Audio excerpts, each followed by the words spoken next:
We have the surprising ages of the group detained in the Yakima shooting. And an inside look at the new interactive art exhibit on campus.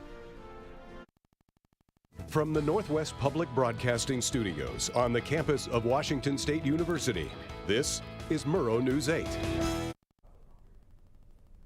Good evening, I'm Nick Beck. And I'm Xander Adams. Welcome to Murrow News 8. A group of children were detained in Yakima yesterday after one child allegedly pulled out a gun and shot a man. Authorities said the groups of juveniles are between the ages of 12 and 16 and got into a verbal argument with the victim before the shot was fired. It is not yet known what led up to the shooting, but investigators said they are hoping to release more details soon. Officials say the man responsible for a fatal shooting at a Fred Meyer in February of 2022 is now mentally competent to face criminal charges. Aaron Christopher Kelly is charged with first-degree murder for killing Instacart worker Justin Crumbaugh and injuring another employee inside a Richland Fred Meyer. The charges against Kelly have been on hold due to his attorneys asking that he has his competency evaluated. Kelly has been taking a medication to stabilize his mental state. However, his attorneys believe he is still not ready to defend himself against the charges held against him. At least 31 dogs were found abandoned at multiple locations in the Bonner County area. According to the Bonner County Sheriff's Office, many of them appear to be in very poor condition. Some dogs are now being cared for by private individuals, and others are in the Pend Oreille County Animal Shelter, the Kootenai Humane Society in Hayden, and the Better Together Animal Alliance in Pend Oreille. All of these organizations are asking for donations to help feed and care for these dogs they take in.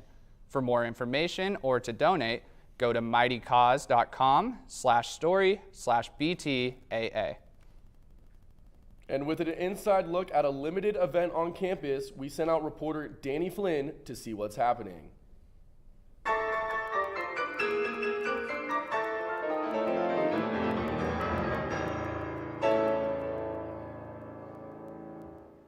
Hostile Terrain 94 is a series of workshops that allow participants to educate themselves and empathize with immigrants who died crossing the Arizona-Mexico border by filling out toe tags for the corpses and remains found.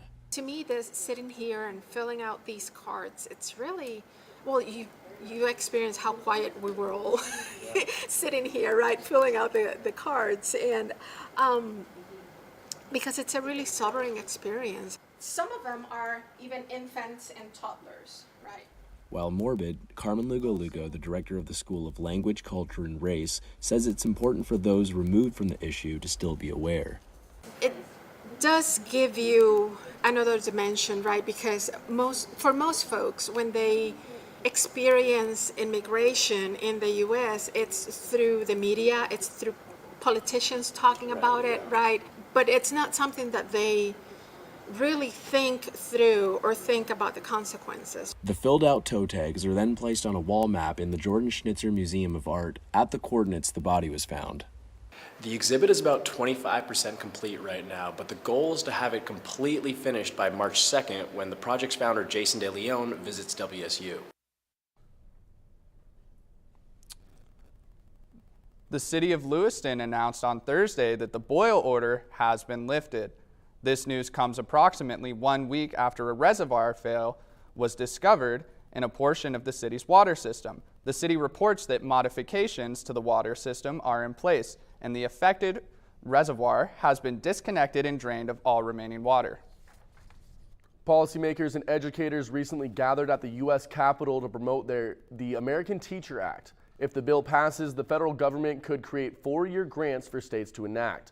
The bill would also impose a set minimum school teacher salary of $60,000 or more. The program would start in fiscal 2024. Despite public school teachers' salaries averaging just over $61,000 during the 2020 and 2021 school year, a noticeable gap in teacher salary exists between states. A bobcat tested positive for avian influenza on the Spokane Indian Reservation. The disease has been commonly found in raccoons, but this is the first time the virus has been found in a bobcat in Washington. In the past 9 months, 3 raccoons have been tested positive, including one in Spokane County. It's unlikely that the virus poses a risk to humans or domestic animals. What's the aftermath with the shooting that took place at a coffee house? Plus, a Pullman school board member takes more time for her community. Here on Murrow News 8. There was an old woman who lived in a shoe. She had so many children, she didn't know what to do.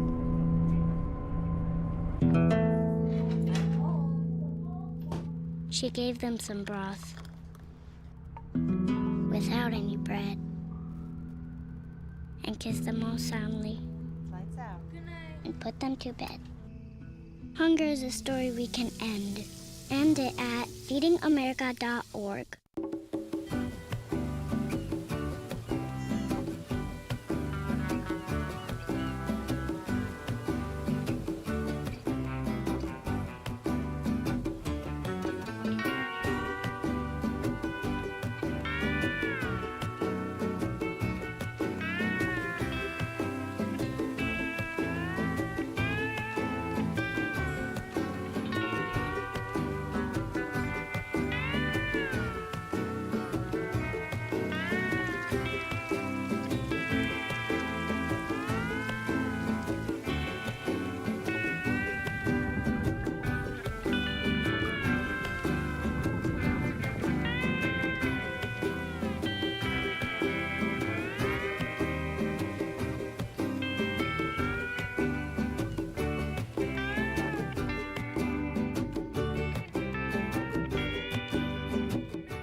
So, I just moved in with his family, and it's embarrassing.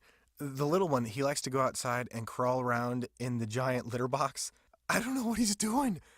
I mean, I was born and I knew how to use the litter box. Look at that. That's disgusting. Oh, poop already. You're making me nervous.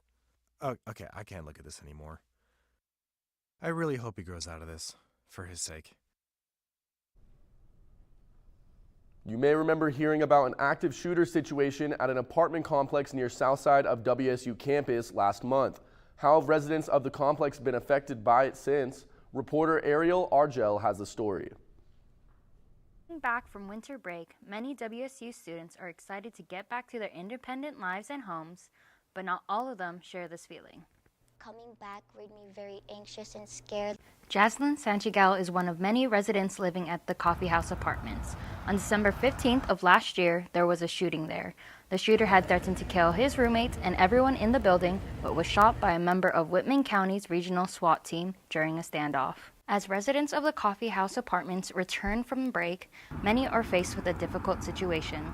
To go back, it was just too much, gives me a lot of anxiety. I just hear a lot of bangs. It just scares me. As you can see, I am here at the Coffee House Apartment, and behind me you can see on the 3rd floor that it is boarded, which is where the standoff happened.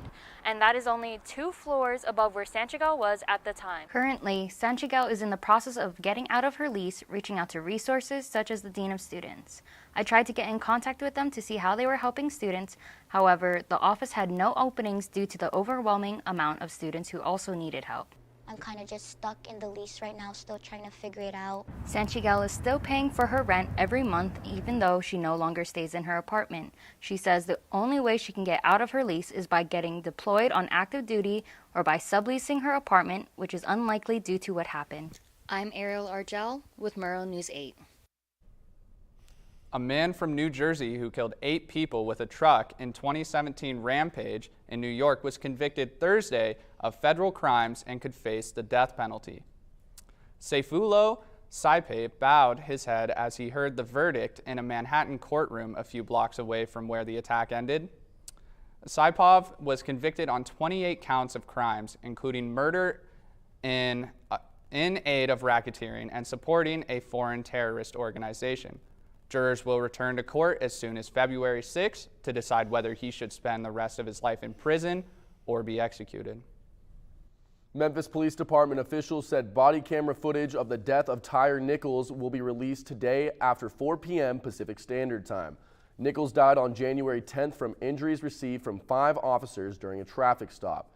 The officers have since been fired and charged with murder and kidnapping.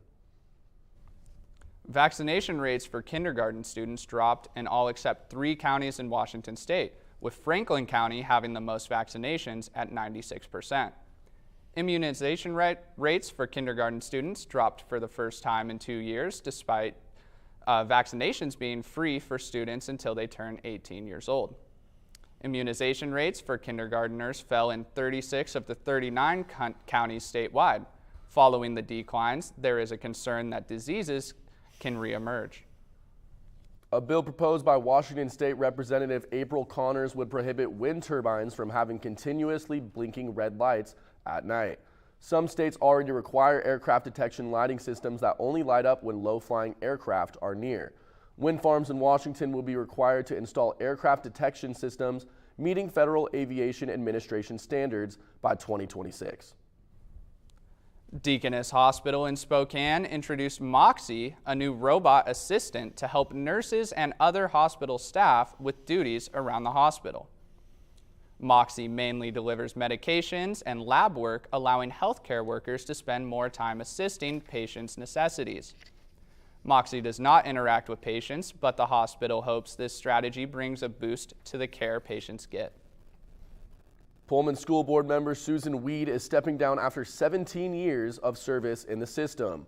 Weed plans on spending the bulk of her newfound free time doing what she loves most, volunteering. Weed says it's important to give back to the people who make home, home. Staying in Pullman, we sent our reporter Nick Beck out to investigate the parking situation here in Pullman. We, Transportation Services, underestimated the demand for hourly parking in this area.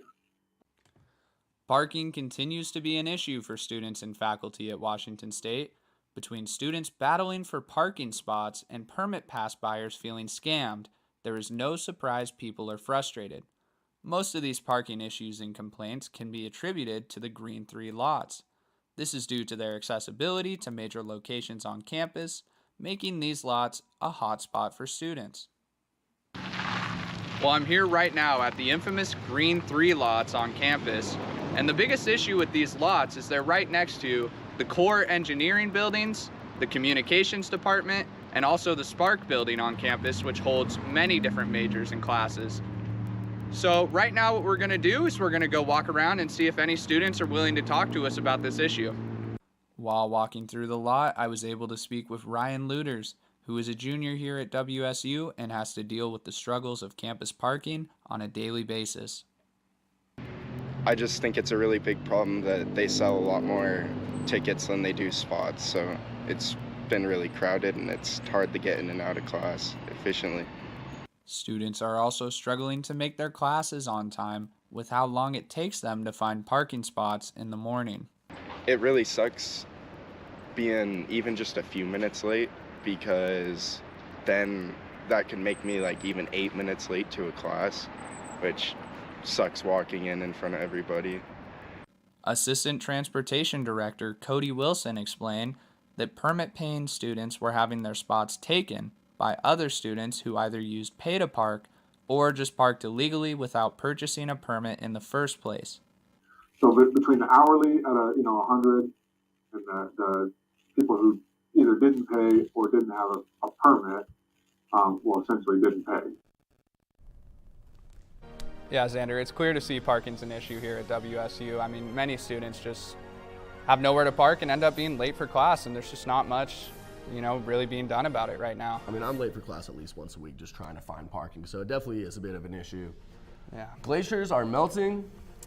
And Austin will let us know if it will be any warmer. Next on Murrow News 8. Days, months. Hey, I'm Jim from across the street. Years. I'd like to give you this.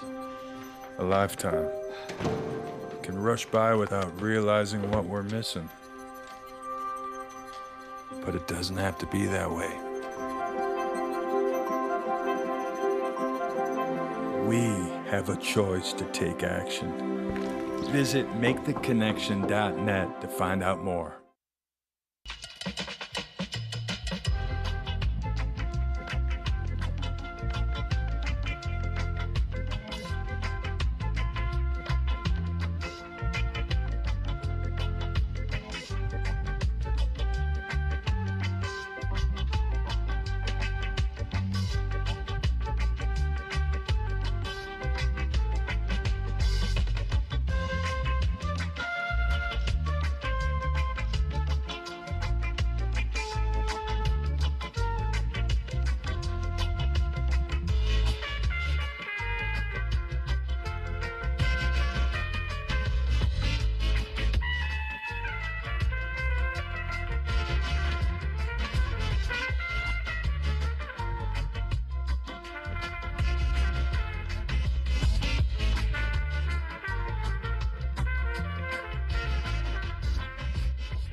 Can I tell you a cat joke?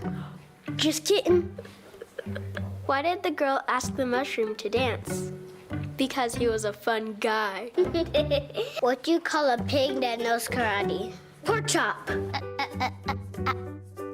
So how does a tissue dance? Put a little boogie on it.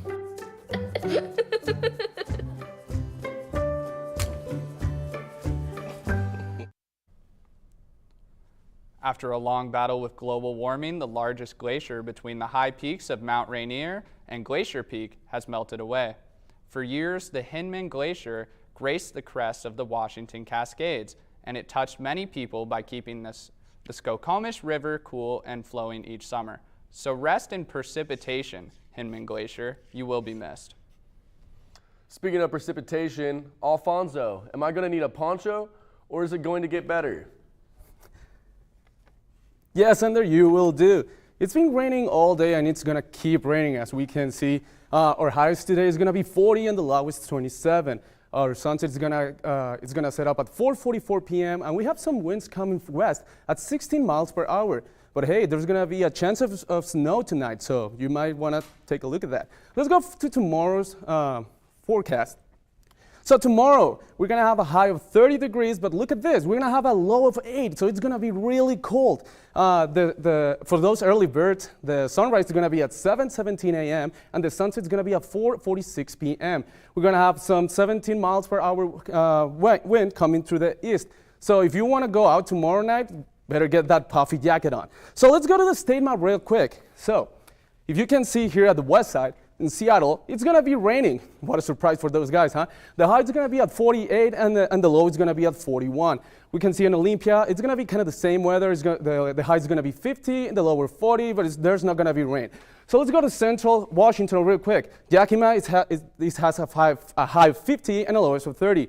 The Tri-City is going to have a 51 and a low of 30. But Yakima, there is an air stagnation advisory until 3 p.m., so you better get inside home to not breathe those toxic airs, okay? So let's go back home. So for Pullman, we have a high of 39 and a low of 27. Spokane is going to be kind of the same with a high of 38 and a low of 22. Well, there's not going to be rain for Spokane. That's a good thing. All right, so let's go to our 5-day forecast. I'm going to step out so you can take a better look at that. So for Saturday, as I said, it's going to be a chance of snow. For Sunday, it's going to be sunny, but guess what? It's going to get colder. It's going to drop to 5 degrees down. The high is going to be 20. Let's take a look at on Monday. Monday's going to be sunny too, but still it's going to get 11. So yeah, that's all I have for you guys. Back to you at the desk. All right, thank you for that, Alfonso. And coming up, we get a word from men's basketball coach Kyle Smith. And Jerica gives us a preview of the weekend's NFL Conference Championships next on Murrow News 8. Touchdown! Oh, did you see that? Whoa, we scored? Yeah, we scored. We're going to the playoffs. I can't believe I missed that. Every time I'm buzzed, I spend too much time on my phone. What? I should take your phone away. No. I'll call for a ride. Hey, why does my face look like that? I'm playing with these new face filters. Okay, you know what? Yep, that's mine. But I need that back. No. Kevin! Jordan knows he shouldn't eat this entire bowl of nachos, but tonight he's earned that right because a few hours ago in the middle of happy hour, he recognized a sign, not from the gods or a bolt of lightning, but from a double heart, a kissy face, and a fourth ha in ha ha ha. That's when Jordan knew he was buzzed. So when it was time to go, he got a ride home instead of driving. Be a legend like Jordan. Recognize your buzzed warning signs and get a ride home. Buzz driving is drunk driving. Yo, Scott. Hey. I'm heading out, man. You want to ride? No, I got my car, but I actually really need to go to the bathroom. Oh, you know what? I was just in there. The line is like 10 people long. You know, I think I'll just...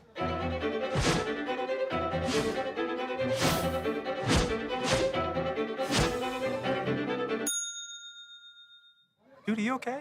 You wouldn't believe what I was just thinking. I am definitely buzzed. Yeah. I think I will take this, and I will take that ride home. Smart man. Did you see how that dog was looking at me? What do you think you're doing, Kevin? Was just gonna drive home. There are several warning signs present that you shouldn't be driving. Like hearing voices? Like your text to emoji ratio? Oh man, the selfies. Selfie, nailed it. We all have warning signs that let us know that we're probably not okay to drive. Mine is pretending to be your subconscious. Craig, come on man, let's put a ride home.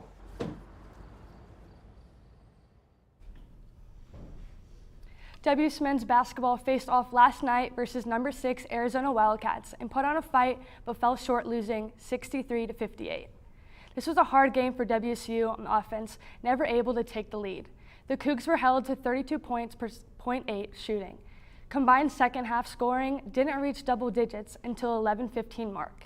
The Cougs cut the deficit to 1 later in the game, but the Wildcats went up to a 10-2 run and built a cushion for their lead. WSU's Mohamed Gay adds 10 boards to his 8 double-double. WSU fought hard but wasn't able to pull off the win. Here's what they had to say about the game. It was really a competitive game, great atmosphere. I'm really proud of our fans that came out and enjoyed that. And just were disappointed we didn't play a little better. Didn't shoot the ball well, but our guys competed hard against a really good team. And we defended them well enough to win, give yourself a chance to win. Obviously, they got a couple shots in the beginning that we didn't want, but I think we started off really slow, which kind of hurt us. But after that, we kind of regrouped, and I think we battled well, honestly. We just couldn't come up with it. The Cougs will face on Arizona State tomorrow at 5 p.m. From one WSU basketball team to another, the WSU women's team were on a 3-game winning streak, but have fallen their last 2 games to USC and UCLA, making their overall record 13-6. They head to the Grand Canyon State to take on the Sun Devils tonight at 5 p.m. That will be broadcasted live on Pac-12 Network.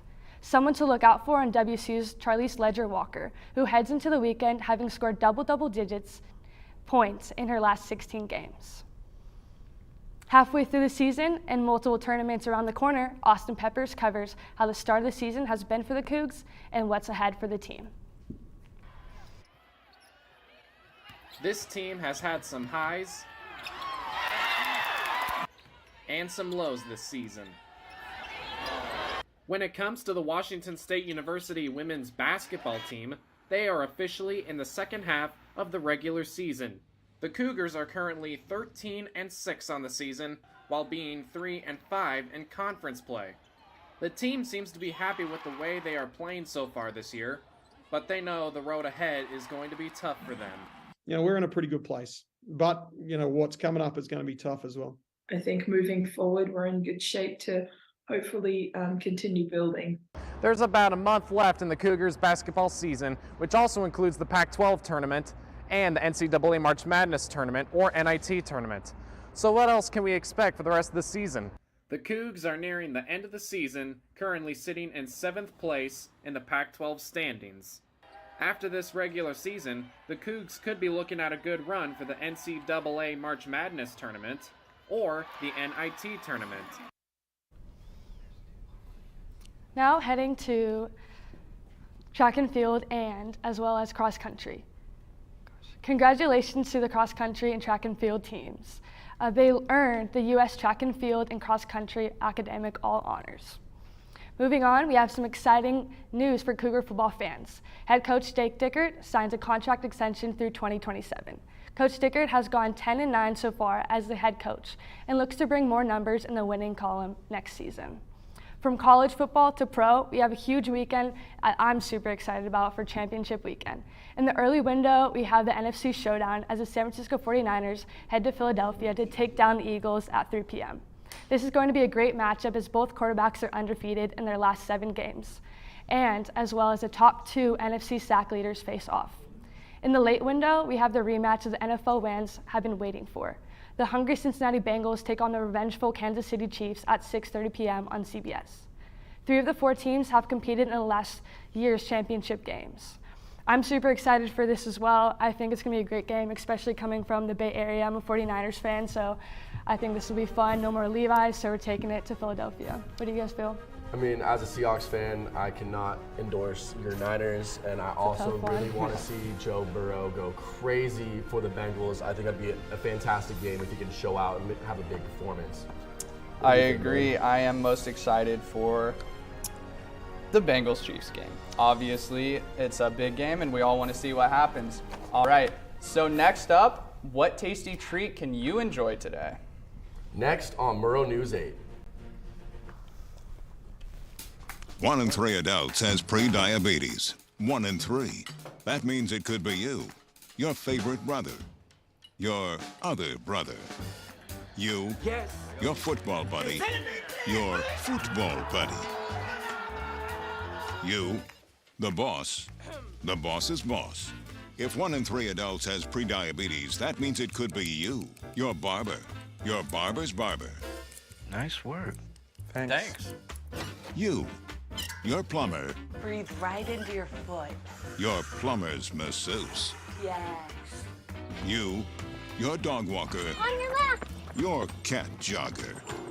Or you, your co-pilot, your co-pilot's co-pilot.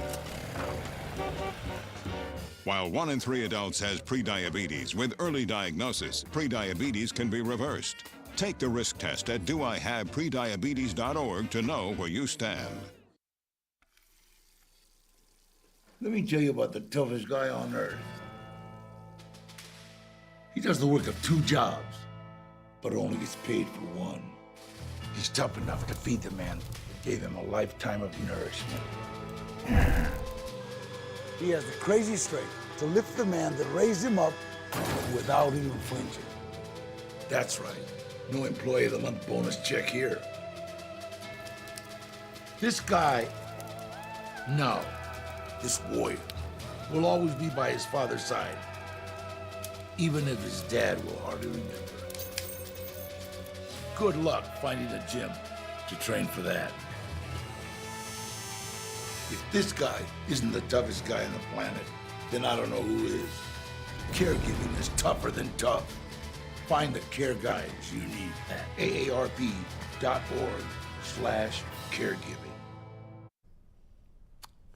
Well, today is National Chocolate Cake Day, and our newscast celebrated earlier by eating some chocolate-covered donuts. Now, we know it's not the same as cake, but it hit just as good. What's your favorite type of chocolate cake, man? I gotta go with the German chocolate for sure. I think that's just a staple, and it's my favorite. Definitely a classic, definitely a classic. Mine would have to be some Oreo chocolate cake.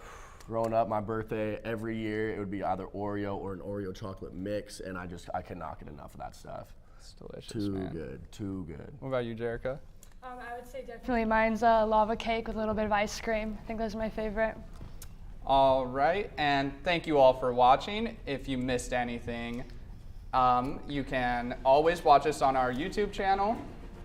More news can be found at nwpb.org/mn8, and you can follow us on Facebook and Twitter. Have a good afternoon.